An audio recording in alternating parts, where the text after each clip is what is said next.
bulchiinsi magaalaa callumadhee akka barbaade jiraachuu hin danda'u. Kana booda uummata sodaataa akka inni jiraatu gochuun hin danda'u. Gaafa bulchiinsi mootummaan qaamni mootummaa uummata sodaachuu jalqabe dimokiraasiin jiraachuun kan mirkanaa'u gaafa sanadha.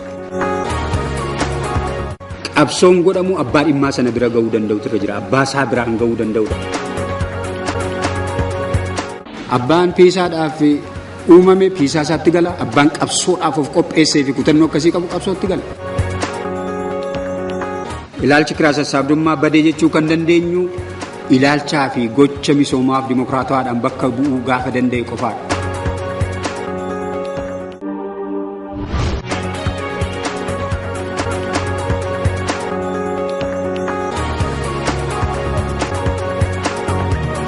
Qophaa'inni yoo jiraate jechuudha. Kan hojjechuudhaaf kutate hojii sana keessa qabsoo sana keessa tura. Kan hojjechuudhaaf kutannoo hin qabne iddoo isaa qabata. Kana qabsoo dhugaan.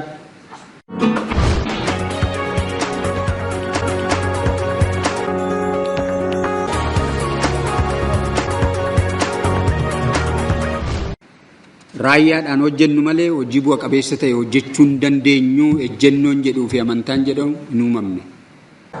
Seenaa biyya keenyaa duuba deebinee ilaalle aangoon kan inni argamu afaan qawwee keessaati biyya keenya keessatti. Inni meeshaa qabu, inni humna qabuuf, inni waraana qabu humnaan ajjeesuudhaan, balleessuudhaan, barbadeessuudhaan biyyatti aangoon qabamu kan ture biyyi keenya duuba deebinee ilaalle.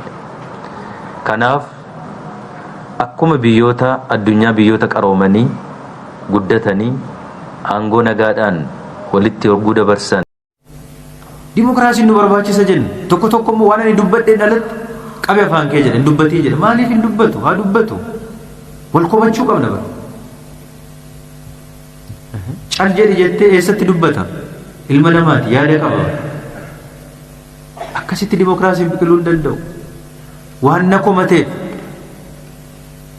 waan anaan na fuuldura dhaabateef asiin haa ajjeefamu asiin kan haa ta'uun hin fayyisu Oromoo. Hin guddisu, hin quucarsa. Walitti haa dubbannu, walitti haa walaa qomannu, garuu walaa dhaggeeffannu. Waan faayidaa keenya waliiniif immoo haa hojjennu.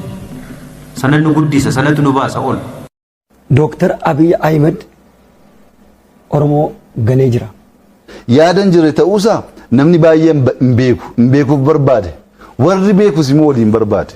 Dooktar Abiy Ahmed Oromoo miti. Bakka arrabaan jiru bakka hojii waan jirruuf. Federaalizimii digaa jirtu.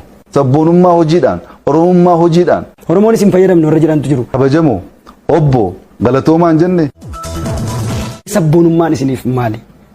Jijjiirama keessatti beeku. Afaan Oromoo bu'uura qabsoo Oromooti. Kana booddee Oromoon hacuucamuu hin danda'u. Jijjiiramni kun gufateera warra jedhantu jiru. Akkasuma alaalumatti feesbuukii irratti sabboonaa jechaa dubbachuun nu hin ta'u. Maaliif abbaa gadaa haa qabaannu jenna? Gadaa keenyatti haa deebinu maaliif jenna? Gadaan haqa qaba, gadaan dhugaa qaba. Gadaa keessa wal dhagahuun jira. Kanaaf jenneetu sanatti haa deebinu kan jenna. Abbootiin gadaa keenya baay'ee waan gaarii hojjetaa jiru. Dhuguma nuti warra Oromoo miidhumoo Oromoodhaaf dhamoo rakkatu.